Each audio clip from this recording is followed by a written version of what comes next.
Bueno, continuando con nuestro libro del cuento número 13 de Diana Sterfield, vamos a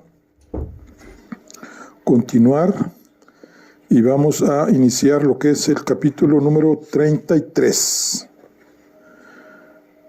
que se llama El eterno crepúsculo. En mi estudio transcribía, en el jardín deambulaba, en mi dormitorio acariciaba al gato y mantenía mis pesadillas a raya, permaneciendo despierta.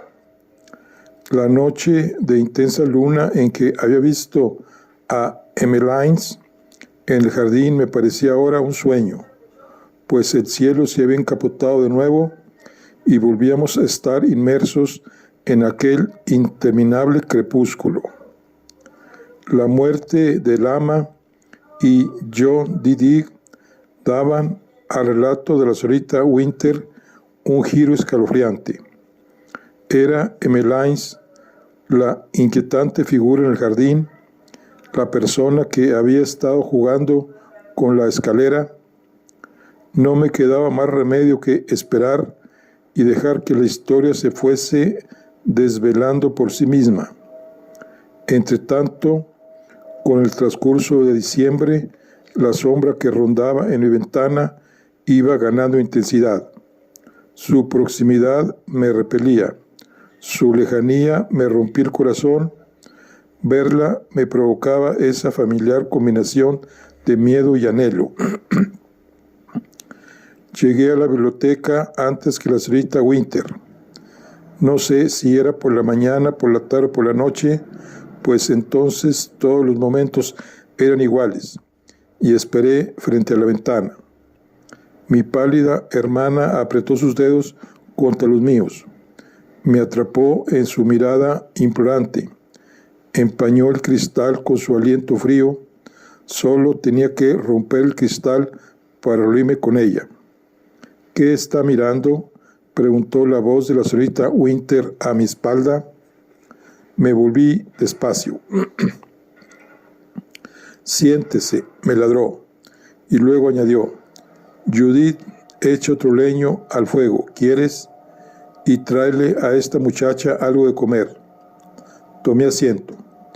Judith me sirvió chocolate caliente y tostadas. La señorita Winter prosiguió con su historia mientras yo daba pequeños sorbos al chocolate. Te ayudaré, dijo. Pero, ¿qué podía hacer él? No era más que un muchacho. Me lo quité de encima. Lo envié a buscar al doctor Maudsley y en su ausencia preparé té fuerte y dulce y me bebí una tetera entera. Pensé con frialdad y rapidez. Cuando llegué al pozo, el aguijón de las lágrimas ya había dado marcha atrás. Era hora de actuar. Cuando el muchacho regresó con el médico, yo estaba preparada. En cuanto lo vi acercarse a la casa, doblé la esquina para recibirlos. Emmeline, mi pobre niña, exclamó el médico al tiempo que se acercaba, extendiendo una mano compasiva, como si se dispusiera a abrazarme. Di un paso atrás y él frenó en seco. Emmeline, en sus ojos brilló la duda. Adeline, imposible, no puede ser. El nombre murió en sus labios. Perdona, balbuceó, pero seguía sin saber. No le ayudé a salir de la confusión. En lugar de eso, rompí a llorar. No eran lágrimas auténticas. Mis lágrimas auténticas, y tenía muchas, créame, las tenía guardadas. En algún momento, esa noche o mañana u otro día, no sabía exactamente cuándo, estaría sola y podría llorar durante horas. Por John, por mí, lloraría a voz en cuello, aullaría como hacía niña, cuando solo John era capaz de calmarme, acariciándome el pelo con unas manos que olían a tabaco y jardín. Serían lágrimas calientes y feas, y cuando se me terminaran, si se me terminaban, Mis ojos estarían tan hinchados que tendría que mirar por 2 rendijas coloradas. Pero esas lágrimas eran privadas, no para aquel hombre. Las lágrimas que vertí para él eran falsas, lágrimas que hacían resaltar el verde de mis ojos como hacen los brillantes con las esmeraldas, y funcionaron. Si deslumbras a un hombre con unos ojos verdes, lo tendrás tan hipnotizado que no notará que detrás de sus ojos hay alguien espiándole. Me temo que no puedo hacer nada por el señor Digense, dijo el médico, levantándose después de examinar el cuerpo. Era extraño escuchar el verdadero apellido de John. ¿Cómo ocurrió? El médico contempló la balaustrada donde John había estado trabajando y luego se inclinó sobre la escalera. ¿Falló el seguro? Yo podía contemplar el cadáver sin apenas emocionarme. ¿Es posible que resbalara? Me pregunté en voz alta, que se agarrara la escalera en el momento de caer y la arrastrara consigo. Nadie lo vio caer. Nuestras habitaciones dan al otro lado de la casa y el muchacho se encontraba en el huerto. El muchacho estaba un poco alejado de nosotros, desviando su mirada del cadáver. Si no recuerdo mal, el señor Digense no tiene familia. Siempre llevó una vida muy solitaria. Ya, ¿y dónde está tu tío? ¿Por qué no ha salido a recibirme? Ignoraba lo que John le había contado al médico sobre nuestra situación. No tenía más remedio que improvisar sobre la marcha. Con un sollozo en la voz, le conté que mi tío se había ido. ¿Que se ha ido? El médico frunció el entrecejo. El muchacho no reaccionó. De momento, mis palabras no le habían sorprendido. Se estaba mirando los pies para evitar mirar el cadáver y tuve tiempo de pensar que era un gallina antes de decir: mi tío estará fuera unos días. ¿Cuántos días? Oh, veamos. ¿Cuándo se fue exactamente? Arrugué la frente e hice ver que contaba los días. Luego, posando los ojos en el cadáver, dejé que las rodillas me flaquearan. El médico y el muchacho corrieron a mi lado y me sostuvieron cada uno por un codo. Tranquila.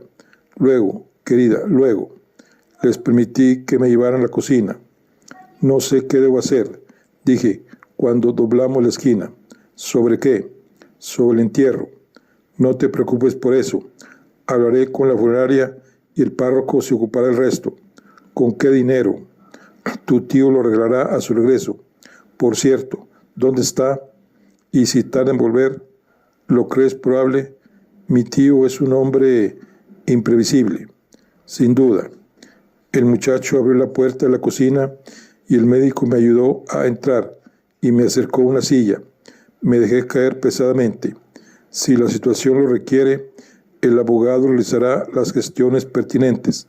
Pero dime, ¿dónde está tu hermana? ¿Sabe lo que ha ocurrido? Está durmiendo, dije sin un parpadeo. Mejor así. Deja que duerma, ¿de acuerdo? Asentí con la cabeza. ¿Quién crees que podría cuidar de vosotros mientras estáis solas? ¿Cuidar de nosotras? No podéis quedaros solas en esta casa. No después de lo ocurrido.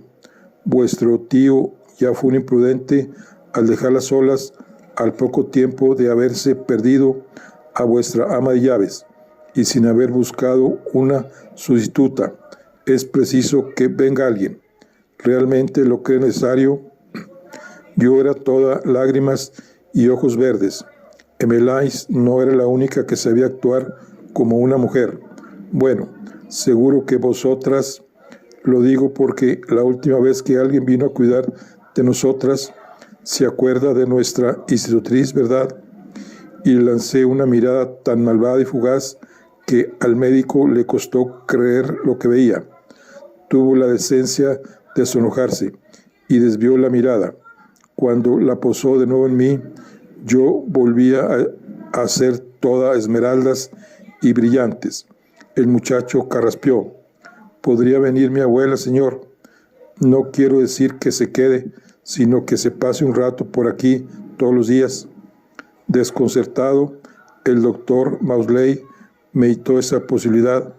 Era una salida, y él estaba buscando alguna. Muy bien, Ambrosio. Creo que esa será una buena solución, al menos de momento. Estoy seguro de que vuestro tío volverá muy pronto.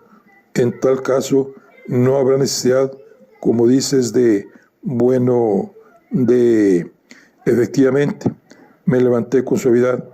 Entonces, si a usted no le importa hablar con la funeraria, yo me encargaré de hablar con el párroco. Le tendí una mano. Gracias por venir tan deprisa. El hombre había perdido todo su temple. Siguiendo mi ejemplo, se puso en pie y noté el breve roce de sus dedos en los míos. Estaban sudorosos. Buscó una vez más mi nombre en mi cara, Adelines o Emmeline. Emmeline o Adelines. Eligió la única opción y segura. Mi pésame más sincero por la pérdida del señor Digense, señorita March. Gracias, doctor. Y oculté mi sonrisa tras un velo de lágrimas. El doctor Maudsley se despidió del muchacho con la cabeza y cerró la puerta tras de sí. Era el turno del muchacho. Esperé a que el médico se hubiera marchado. Entonces abrí la puerta y le invité a salir. Por cierto, dije, cuando alcanzó el umbral, en un tono que dejaba claro que yo era el señor de la casa, no hace falta que venga tu abuela. Me miró con curiosidad. Él sí veía los ojos verdes y la muchacha que había dentro. Tanto mejor, dijo, tocándose despreocupadamente la víscera de la gorra, porque no tengo abuela. Te ayudaré, había dicho, pero no era más que un muchacho, aunque así sabía conducir la tartana. Al día siguiente nos llevó al despacho del abogado en Banbury, yo a su lado y Emmeline en el asiento trasero. Después de aguardar un cuarto de hora bajo la mirada vigilante de la recepcionista, pasamos finalmente al despacho del señor Lomax. El hombre miró a Emmeline, me miró a mí y dijo, no necesito preguntar quiénes son. Nos encontramos en un pequeño apuro, le dije. Mi tío está de viaje y nuestro jardinero ha fallecido. Fue un accidente, un trágico accidente. Dado que el hombre no tiene familiares y ha trabajado toda la vida con nosotros, creo que nuestra familia debería correr por los gastos del entierro, pero andamos algo escasas de... Los ojos del abogado viajaron hasta Emmeline y volvieron a mí. Le ruego que disculpe a mi hermana, no está muy bien. Emmeline ofrecía un aspecto muy extraño. Le había dejado ponerse uno de sus vestidos pasados de moda y sus ojos eran demasiado bellos para dejar sitio a algo tan mundano como la inteligencia.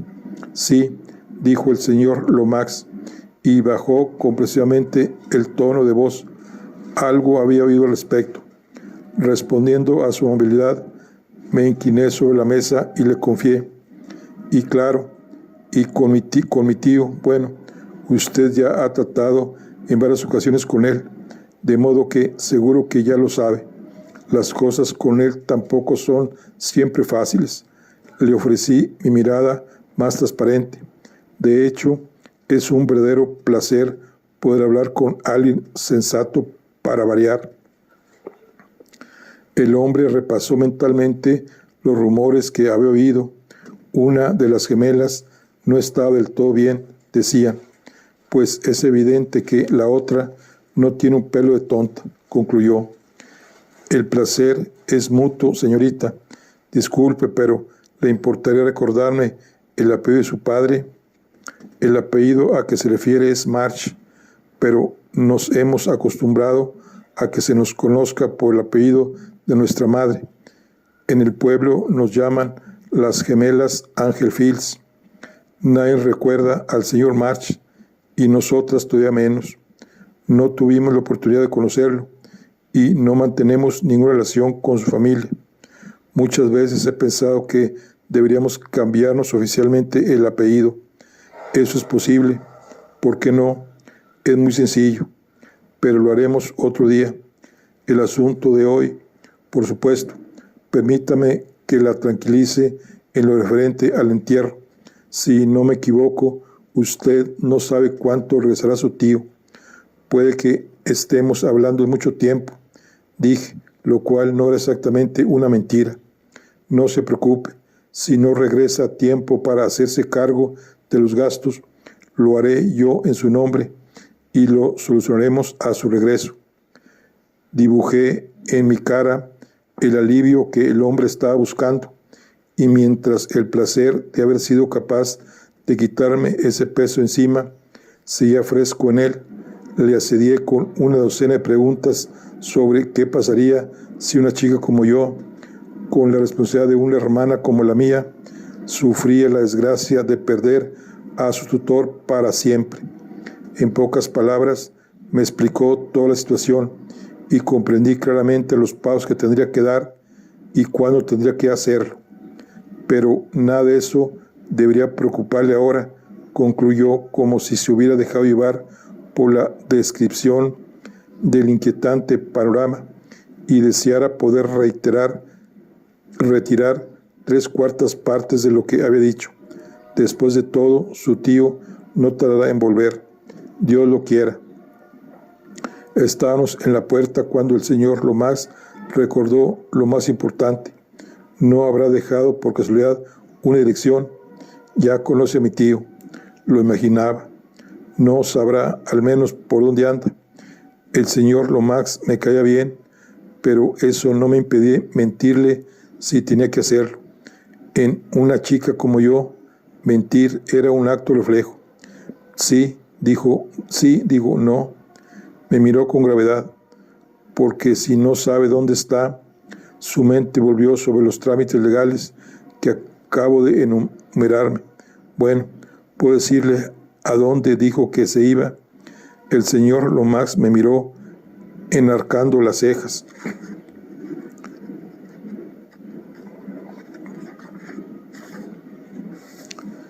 Dijo que se iba a Perú. Los redondos ojos del señor Lomax se abrieron de par en par y la mandíbula le quedó colgando. Naturalmente, usted y yo sabemos que eso es absurdo, terminé. Mi tío no puede estar en Perú, ¿verdad? Y con mi sonrisa más serena y competente cerré la puerta tras de mí, dejando al señor Lomax preocupándose en mi nombre. Llegó el día del entierro y todavía no había tenido una oportunidad de llorar. Cada día había surgido algo. Primero fue el párroco, luego los aldeanos, que llegaban cautamente a la puerta para preguntar sobre coronas y flores. Incluso vino la señora Maudsley, cortés pero fría, como si el delito de Hester me hubiera contaminado. La señora Proctor, la abuela del muchacho, se ha portado de maravilla, le dije. Dé las gracias de mi parte a su marido por la idea. Mientras todo eso ocurría, yo abrigaba la sospecha de que el joven Protector no me quitaba el ojo de encima, aunque nunca conseguía pillarle infragante. El entierro de John tampoco era un lugar adecuado para llorar. De hecho, era el menos adecuado, porque yo era la señorita Angel Fields, y ¿quién era él? Un simple jardinero. Después del oficio religioso, mientras el párroco hablaba amable e inútilmente con Emmeline, le gustaría asistir a misa más a menudo. El amor de Dios es una bendición para todas sus criaturas. Me dediqué a escuchar al señor Lomax y al doctor Maudsley, que estaban de espaldas a mí, creyendo que no podía oírlos. Una chica competente, le dijo el abogado al doctor. Creo que todavía no comprende del todo la gravedad de la situación. Se da cuenta de que nadie conoce el paradero de su tío, pero cuando la comprenda estoy seguro de que sabrá hacerle frente. He iniciado los trámites para resolver la cuestión monetaria. Lo que más le preocupaba a la muchacha era poder pagar el entierro del jardinero. Ciertamente un corazón bondadoso el que acompaña a esa cabeza juiciosa. Sí, coincidió débilmente el médico. Siempre tuve la impresión, aunque ignoro por qué, de que las dos no estaban del todo bien, pero ahora que las he conocido, es evidente que solo es una la afectada, por fortuna. Claro que usted, siendo su médico, probablemente siempre lo supo. El doctor murmuró algo que no pude oír. ¿Qué?, preguntó el abogado. Neblina ha dicho. No hubo respuesta y el abogado formuló otra pregunta. Sin embargo, ¿quién es quién? No pude aclararlo el día en que vinieron a verme. ¿Cómo se llama la hermana juiciosa? Me volví lo justo para poder observarlos por revío del ojo. El médico me estaba mirando con la misma expresión que durante el oficio. ¿Dónde estaba la niña inanimada que había tenido varios meses viviendo en su casa? La niña que no podía levantar una cuchara ni pronunciar una palabra en inglés, y no digamos dar instrucciones para un entierro y hacer preguntas inteligentes a un abogado. Comprendía el origen de su desconcierto. Sus ojos viajaban de mí a Emmeline y de ella a mí. Creo que es Adeline. Vi cómo sus labios pronunciaban ese nombre y sonreí mientras todas sus teorías y experimentos médicos caían desmoronados a sus pies. Me volví hacia ellos y les saludé con una mano, un gesto de agradecimiento por haber asistido al entierro de un hombre al que apenas conocían para ofrecerme su apoyo. Así lo interpretó el abogado.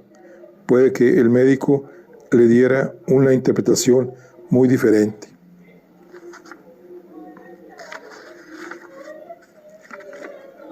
Más tarde, muchas horas más tarde, terminado el entierro, por fin podía llorar, pero no pude. Mis lágrimas contenidas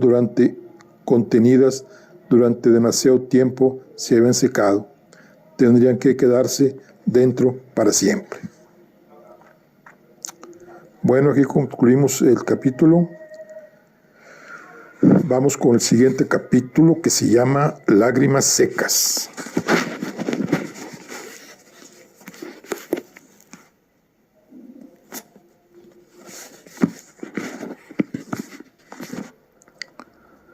Disculpe, comenzó Judith. Apretó los labios, luego con un revuelo de manos inusitado en ella añadió: el médico está visitando a un paciente y todavía tardará 1 hora en llegar. Se lo ruego. Me anudé la bata y la seguí. Judith caminaba deprisa unos pasos por delante de mí. Después de subir y bajar escaleras y girar por pasillos y corredores, llegamos a la planta baja, pero era una zona de la casa donde yo no había estado antes.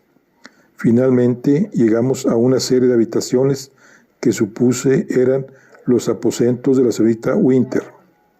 Nos detuvimos ante una puerta y Judith me miró preocupada. Comprendía muy bien su angustia.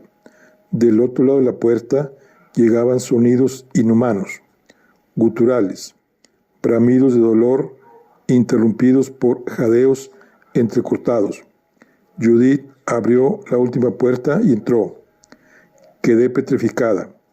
Con razón el sonido retumbaba de ese modo.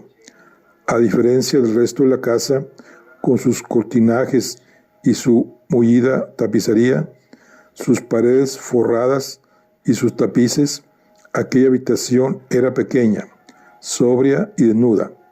Las paredes eran de yeso pelado y el suelo de madera. En un rincón había una sencilla librería abarrotada de papeles amarillentos y en otro una cama angosta cubierta con una sencilla colcha blanca. En la ventana, sendas cortinas de percal pendían lánguidamente a uno y otro lado del cristal, dejando entrar la noche. Desplomada sobre un pupitre, de espaldas a mí, estaba la señorita Winter.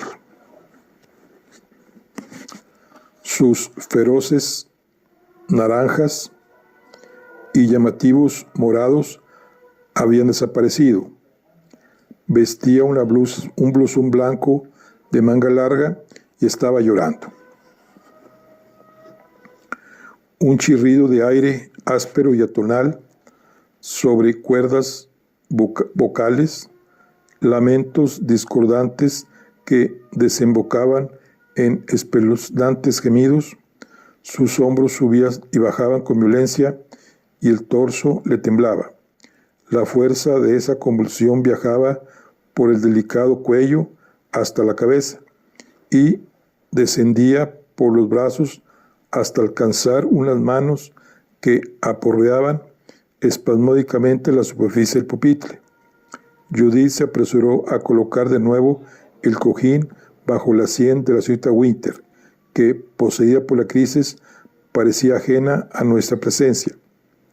Nunca la había visto así, dijo Judith, con los dedos apretados contra los labios, y con un tono de pánico creciente añadió: no sé qué hacer.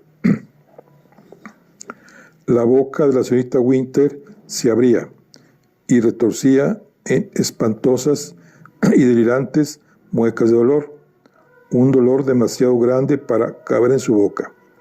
No se preocupe, le dije a Judith. Conocía aquel sufrimiento. Arrastré una silla y me senté junto a la señorita Winter. Chis, lo sé.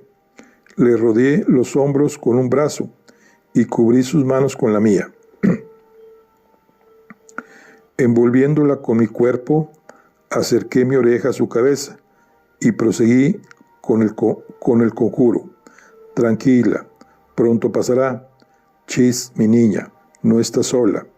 La mecí sin dejar en ningún momento de susurrar las palabras mágicas. No eran palabras mías, sino de mi padre.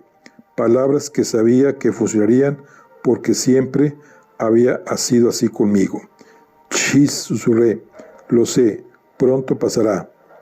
Las convulsiones no cesaron, ni los gritos se hicieron menos dolorosos, pero poco a poco perdieron violencia. Entre un acceso y otro, la señorita Winter tenía tiempo de inspirar desesperados bocanadas de aire. No está sola, estoy con usted.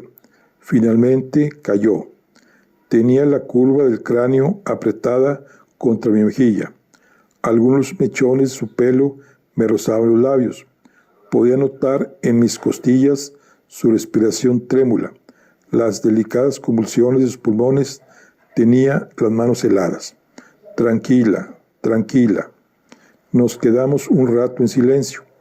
Tiré del chal hacia arriba para cubrirle mejor los hombros y le froté las manos para darle calor. Tenía el rostro desfigurado. Apenas podía ver a través de sus hinchados párpados y tenía los labios secos y agrietados. El nacimiento de un moretón señalaba el lugar donde su cabeza había estado golpeando el pupitre. Era un buen hombre, dije, un buen hombre, y la quería. Asintió lentamente. Su boca tembló. Había intentado decir algo. Movió de nuevo los labios. El seguro, ¿era eso lo que había dicho? ¿Fue su hermana quien estuvo toqueteando el seguro? Ahora parece una pregunta dura, pero en aquel momento, tras haber arrastrado consigo el torrente de lágrimas, toda formalidad, mi franqueza no pareció fuera de lugar. Mi pregunta provocó en la señorita Winter un último espasmo de dolor, pero cuando habló, lo hizo con rotundidad. No fue Melains, no fue ella, no fue ella. Entonces, ¿quién? La señorita Winter cerró los ojos y empezó a balancear y mover la cabeza de un lado a otro. He visto ese mismo comportamiento en animales del zoológico enloquecidos por su cautiverio. Temiendo que el tormento la asaltara de nuevo, recordé que mi padre acostumbraba a hacer para consolarme. De repente recordé lo que mi padre acostumbraba a hacer para consolarme cuando era niña. Suave, tiernamente, le acaricié el cabello hasta que, aplacada, dejó descargar la cabeza en mi hombro. Finalmente, estuvo lo bastante tranquila para que Judith pudiera acostarla. En un tono infantil y somnoliento, la señorita Winter me pidió que me quedara. Arrodillada junto a su cama, la contemplé mientras se dormía. De vez en cuando un espasmo perturbaba su sueño y en su rostro se dibujaba el miedo. Cuando eso ocurría, le acariciaba el pelo hasta que los párpados se calmaban. Cuando me había consolado mi padre de ese modo, un incidente emergió en las profundidades de mi memoria. Yo debía de tener entonces 12 años. Era domingo y papá y yo estábamos comiendo unos sándwiches frente al río cuando llegaron unas gemelas, 2 niñas rubias con unos padres rubios que habían ido a pasar el día para admirar la arquitectura y disfrutar del sol. Todo el mundo reparaba en ellas. Probablemente estaban acostumbradas a las miradas de los desconocidos, pero no a la mía. En cuanto las vi, el corazón me dio un vuelco. Fue como contemplarme en un espejo y verme completa. Con qué ardor me quedé observándolas, con qué avidez. Nerviosas, las gemelas le dieron la espalda a la niña de los ojos voraces y se aferraron a las manos de sus padres. Pude ver su miedo, y una mano dura me estrujó los pulmones hasta que el cielo se volvió negro.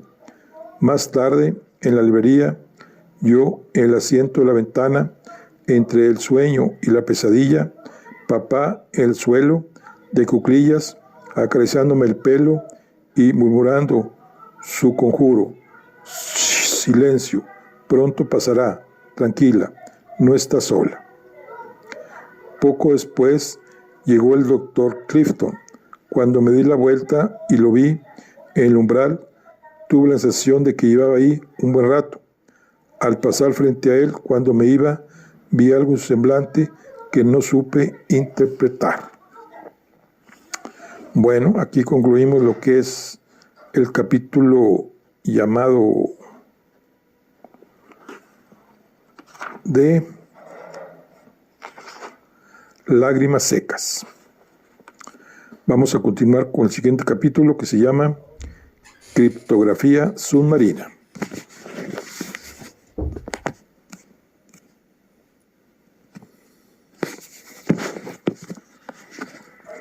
Continuamos. Regresé a mis habitaciones con los pies avanzados con la misma lentitud que mis pensamientos. Con los pies avanzando con la misma lentitud que mis pensamientos. Nada tiene sentido. ¿Por qué había muerto John Didig? Porque alguien había toqueteado el seguro de la escalera de mano. No pudo ser el muchacho. De acuerdo con la historia de la señorita Winter, tenía una coartada clara, mientras John y su escalera salían volando desde la balaustrada hasta chocar contra el suelo. El muchacho estaba contemplando el cigarrillo de la señorita Winter sin atreverse a pedir una calada. Por tanto, tuvo que ser Emmeline. Pero nada en la historia indicaba que Emmeline fuera capaz de algo así.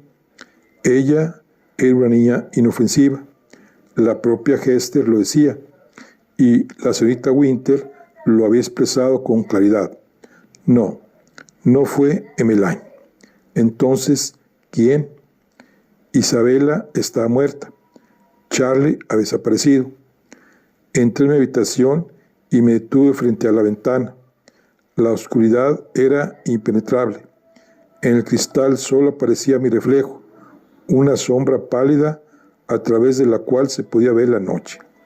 ¿Quién?, le pregunté. Finalmente escuché la voz en mi cabeza, queda y persistente, que había estado intentando desoír. Adeline. No, dije.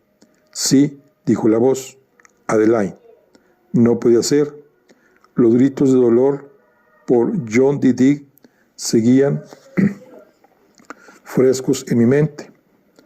Nadie podría llorar así por un hombre al que ha matado, ¿o sí? Nadie podría asesinar a un hombre al que quiere lo suficiente para derramar todas esas lágrimas, ¿o sí?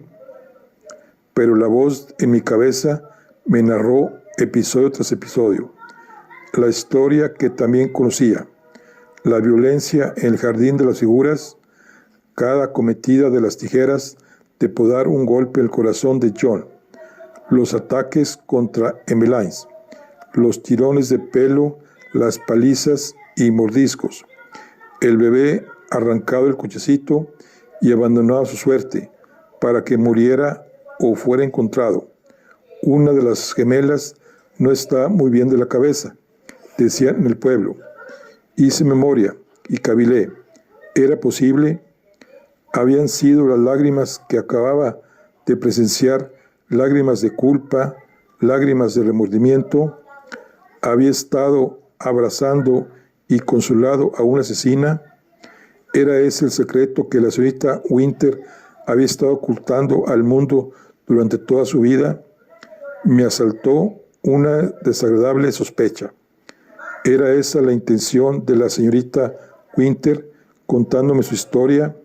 Que la compadeciera, que la exonerara, que la perdonara. Sentí un escalofrío. De una cosa por lo menos estaba segura. La señorita Winter había querido a John D. Digg. No podía ser de otro modo. Recordé su cuerpo, convulso y atormentado, apretado contra el mío, y comprendí que solo un amor truncado podía generar semejante desesperación. Recordé a la niña Adeline tendiendo una mano a John y a su soledad después de la muerte del ama, devolviéndolo a la vida al pedirle que le enseñara a podar las figuras del jardín, el jardín que ella había destruido. Mis ojos erraron por la oscuridad al otro lado de la ventana, por el magnífico jardín de la señorita Winter. Era el jardín su homenaje a John D. Digg, su penitencia por el daño que había causado. Me froté los ojos cansados y supe que debía acostarme, pero estaba demasiado cansada para conciliar el sueño. Si no hacía algo para detenerla, mi mente se pasaría toda la noche dando vueltas en círculos. Decidí darme un baño. Mientras esperaba a que la bañera se llenara, busqué algo en que ocupar la mente. Una bola de papel asomando por debajo del tocador llamó mi atención. La desplegué y la alicé. Era un renglón de caligrafía fonética. En el cuarto de baño, con el agua como ruido de fondo, hice algunos intentos fugaces de encontrar sentido a la serie de símbolos, acompañada en todo momento por la sensación debilitante de que no había captado con precisión los sonidos emitidos por Emmeline. Visualicé el jardín iluminado por la luna, las contorsiones de las avellanas de bruja, el rostro grotesco y apremiante. Volví a oír la voz entrecortada de Emmeline, pero por mucho que me esforzaba, no conseguí recordar sus sonidos. Me metí en la bañera, dejando en el borde el pedazo de papel. El agua, caliente en los pies, en las piernas, en la espalda, se enfrió al entrar en contacto con la mácula de mi costado. Con los ojos cerrados, me deslicé bajo la superficie, orejas, nariz, ojos, la cabeza al completo. El agua me repicó en los oídos, el pelo se separó de las raíces. Salí en busca de aire y volví a sumergirme. Otra vez aire y agua, sueltas como envueltas en agua, en mi cabeza empezaron a flotar ideas. Sabía lo suficiente sobre el lenguaje de gemelos para saber que nunca es un lenguaje inventado en su totalidad. En el caso de Emmeline y Adeline, su lenguaje estaría basado en el inglés o el francés. Quizá estuvieran elementos de ambos. Aire, agua. La introducción de distorsiones en la entonación tal vez o en las vocales y a veces un efecto extra añadido para camuflar el significado, no para transmitirlo. Aire, agua. Un rompecabezas, un código secreto, una criptografía. No podía ser tan complicado como los jeroglíficos egipcios o lo lineal. B. Micénica. ¿Cuál sería el proceso que debía seguir? Examina cada sílaba por separado. Cada sílaba podría ser una palabra o parte de una palabra. Retira primero la entonación. Juega con la acentuación. Experimenta alargando, acortando y allanando los sonidos vocales. Acto seguido, ¿qué te sugiere la sílaba en inglés y en francés? Y si la excluyeras y jugaras con las sílabas colindantes, existiría un vasto número de combinaciones posibles, miles, pero no sería un número infinito. Un ordenador podría hacerlo, también un ser humano, si dispusiera de 1 o 2 años. Los muertos están bajo tierra. ¿Qué? Me senté de golpe. Las palabras me habían llegado de la nada y ahora me aporreaban dolorosamente el pecho. Carecían de sentido. No podía ser. Temblando, alargué una mano hasta el borde de la bañera, donde había dejado el trozo de papel, y me lo acerqué a los ojos. Lo examiné. Mis anotaciones, mis símbolos y signos, mis garabatos y mis puntos no estaban. Habían estado descansando en un charco de agua y se habían ahogado. Traté de recordar los sonidos tal como me habían llegado debajo del agua, pero se habían borrado en mi memoria. Lo único que podía recordar era el rostro tenso y concentrado de Emmeline y las 5 notas que había entonado mientras se alejaba. Los muertos están bajo tierra. Palabras que habían penetrado en mi mente ya formadas y se habían marchado sin dejar rastro. ¿De dónde habían salido? ¿De qué treta se había valido mi mente para pergañar esas palabras? Yo no creía realmente que Emmeline hubiera dicho eso, ¿verdad? Vamos, sé razonable, me dije. Alcancé el jabón y decidí expulsar de mi cabeza esas alucinaciones submarinas. Bueno, aquí concluimos lo que es el capítulo, que es criptografía submarina. Nos vemos aquí en la siguiente ocasión, en la siguiente charla. Aquí concluimos la charla del día de hoy. Nos vemos en la siguiente. Hasta luego.